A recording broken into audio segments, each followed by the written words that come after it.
Hello again and welcome to another Mordy and Glory Warhammer 40k video. In today's episode, we are going to be doing a quick tip tactica and we are going to be looking at my top 3 units for scoring secondaries in the new season of 10th edition 40k. And so without further ado, let's fix bayonets and charge right into today's episode. You there, guardsman. Did you know that the Mordy and Glory channel is now officially sponsored by Sharp? No, sir. By God, Sharp! That's right. HarperCollins, the publisher of the Sharp books, has partnered with the Emperor's True Finest as part of the release of the latest tale in the Sharp series, Sharp's Command. To be commanded by the newly gazetted Captain Gibbons. To be commanded by the newly gazetted Captain Sharp. In this brand new novel from Bernard Cornwell, Major Sharp is outnumbered, outgunned with enemies on all sides. Can he and his men save the day? Well, there's only one way for you to find out. Click on the affiliate link down below, get yourself a copy of Sharp's Command, and support the channel today. That's soldiering. Now, before we get into the specific units, I do want to have a quick talk about secondary objectives. One of the most common issues I see with Guard army lists, and a lot of army lists in general, is people aren't taking dedicated secondary scorers. People put loads of firepower into their lists. They've got loads of tanks, they've got loads of chimeras full of infantry. Often people have got the primary game locked down, they've got the firepower game locked down, but secondary objectives, it seems to be something that people think, oh well, I'll just use whatever I've got on my list to do it. But the problem with that approach is you end up having quite inefficient secondary scoring. You end up with a 240 point Rogal Dawn cleansing an objective. You end up with maybe a 180 point Sentinel Squadron doing deploy teleporter Homer. The reason you want to have dedicated secondary scorers is it ends up being much more efficient in game when it comes to scoring those all important secondary points. And you want to focus on secondaries. At the end of the day, you can kill a lot of enemy models, but that doesn't guarantee you victory. It can help a lot, but there's only one way to guarantee victory in 10th edition, and that is to outscore your opponent. Points being prizes, and secondary objectives get you points. But now let's get to the units themselves, and coming in 3rd place, we have Gaunt's Ghosts. These guys have been a staple of a lot of competitive lists for a while now, and it's not hard to see why. Fundamentally, they're an officer unit that can do 2 orders, which is a great force multiplier, and they come with a laundry list of special rules. They've got fights first, they can infiltrate, which can be useful for doing some mid-board objectives early on. They've got lone operative, so they can't even be targeted unless the enemy's getting pretty close to them, and if the enemy does get close to them, they've got stealth. But the biggie is covert stealth team. At the end of your opponent's turn, if this unit is not within engagement range of 1 or more enemy units, you can remove this unit from the battlefield. In the reinforced step of your next movement phase, set it up anywhere on the battlefield that is more than 9 inches horizontally away from all enemy models. Essentially, these guys are like a wannabe Calidus assassin. At the end of your opponent's turn, you can pick them up. In your next movement phase, you can pop them back down. Now, the reason why this is a big deal is because if you start these guys on the board and your opponent goes first, then it means you can pick them up and in your turn 1 you can bring them back down again. This opens up some pretty good opportunities for getting secondary objectives like behind enemy lines or deploy teleporter Homer on turn 1, which is something you'd normally have to wait till turn 2 for if you're relying on traditional reserves and deep strikers. Well, if these guys are so good, why aren't they number 1 on my list? Comes down to a couple of things.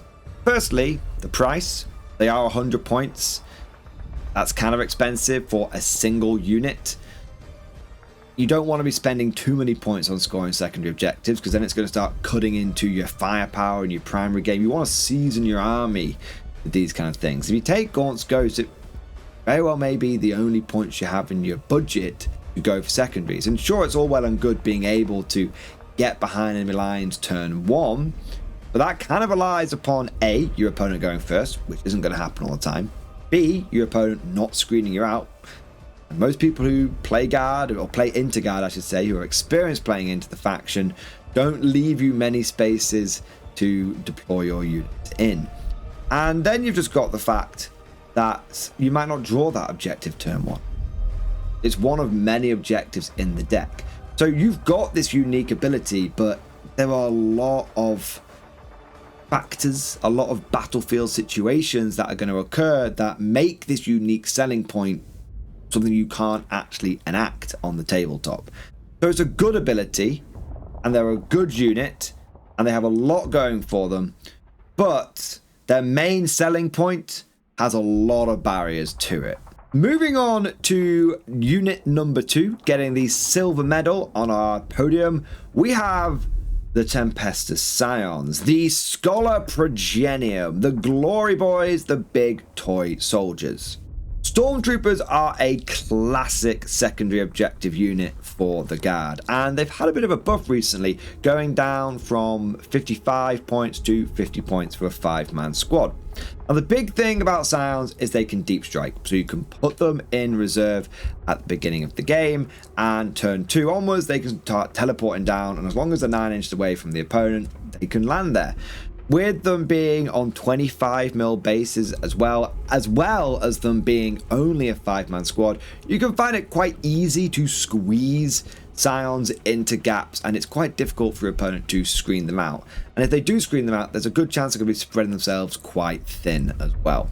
Another big advantage of them being quite cheap is you can get 2 of them for the price of 1 Gaunt's Ghost. So if you do get a secondary like behind enemy lines, you can actually max that secondary out. Gaunt's Ghost can only get like 3 out of 5 points. Double Scions can get 5 out of 5 points. So for the same cost, you're able to get more points out of the secondaries. The main issue with Scions is you have to wait till turn 2 to bring them in, and you can't leave them in reserve any longer than turn 3. This means that if you draw Deploy Teleporter Homer or behind enemy lines turn 1, you might have to leave those cards in your hand until turn 2 for you to be able to score them. And if you leave a card in your hand, that's potentially another card you could have drawn, that's potentially more points add. And then of course you get to the other side of the coin.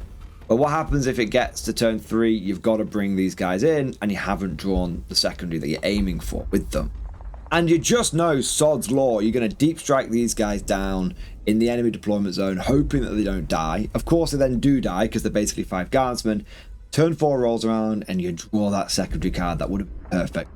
Now the reason that I have put Scions above Gaunt's Ghosts is because they're a little bit more flexible. You're not necessarily paying for points that you're not going to use with all these other special abilities and orders and everything.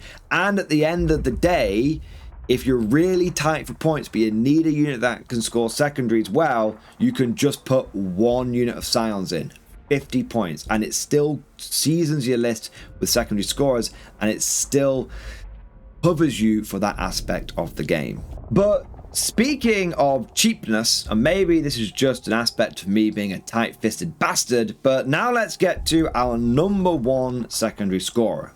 Now in the past, this was the Cyclops Demolition Vehicle.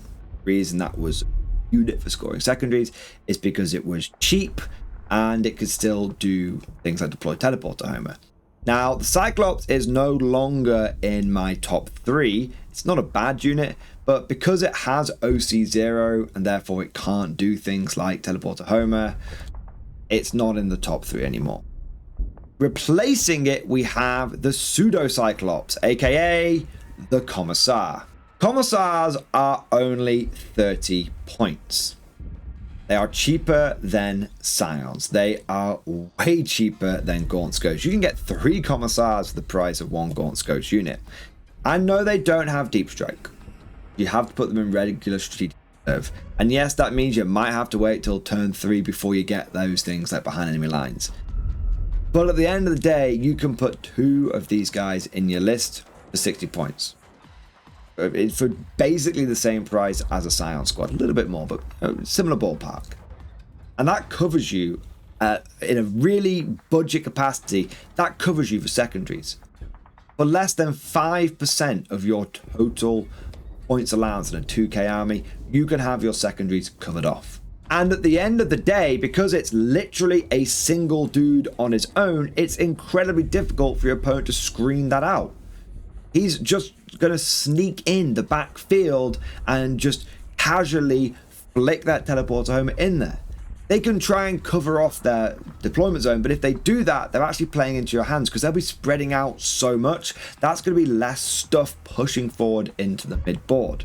So no, commissars don't have any deep strike or fancy teleportation ability. But at the end of the day, fundamentally, they cover your secondary game for the cheapest possible price point. However, I think there is a happy medium between price and ability, and I have to say my go-to secondary scorers going forward is going to be one squad of Scions and one commissar. That way, if I get like teleport to Homer early on, I can drop down turn 2 and get it. I don't have to wait till turn 3. And likewise, if I get behind enemy lines, I've got a bit of flexibility there. It's cheaper than taking Gaunt's Ghost, and it still gives me that sweet 2 units so I can max certain secondaries out. But of course, all of this is just like my opinion, man. Let me know what you think down in the comment section below. Out of these 3 units, which one is going to be your go-to secondary scorer? And are there any units out there that I've not mentioned that you think are also pretty good for secondaries? If you enjoyed today's video, don't forget to smash that like button. It really does help. And subscribe to never miss an episode.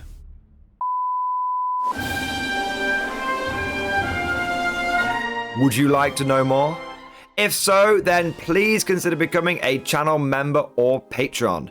By supporting the channel, not only will you be doing your part, but you'll also be helping me create more content for your viewing pleasure and unlocking a whole host of perks. You get everything from a badge next to your name, custom emojis, but the big one is access to the Mordian Glory Discord server, an online community with almost 2,500 active members. It's always popping off in the MG Discord. We've got channels for army lists, hobbying, tactics, stories, and even a pretty spicy meme section as well. For all you greenhorns that wanted to see the Mordian Glory Hole, today is your lucky day.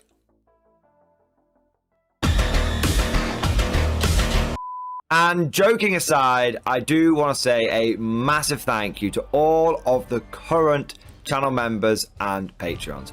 You guys are amazing, truly the lifeblood of the channel. I could not do Mordian Glory full-time without the incredible and generous support of my members, so thank you guys so much. And last but certainly not least, I want to say a personal thank you to all of my top tier Patreons. These are the War Masters, the people who have truly gone above and beyond the call of duty. So a heartfelt thank you to Alex Dengal, Bon Vert, Lord Pryor, Mark Panconi, RJ Scorpion, Swordfish Trombone, Try Again Bragg, John Stubbs, Nick Walsh, Diesel Fox, and August Barney. Seriously guys, thank you from the bottom of my heart. Your support is incredible and it makes a huge difference. Thank you so much. That's all for now. Hope you've all enjoyed today's video, and of course, as always, see you guys next time.